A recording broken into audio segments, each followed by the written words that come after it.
وأرسل عليهم طيرا أبابيل ترميهم بحجارة من سجيل. أعوذ بالله من الشيطان الرجيم.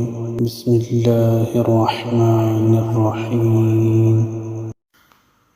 ألم تر كيف فعل ربك بأصحاب الفيل ألم يجعل كيدهم في تضليل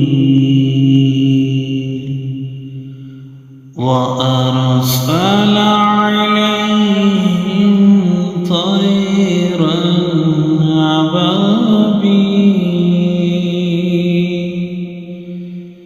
ترميهم بحجارة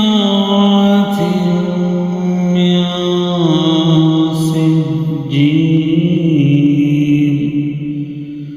فجعلهم كعصف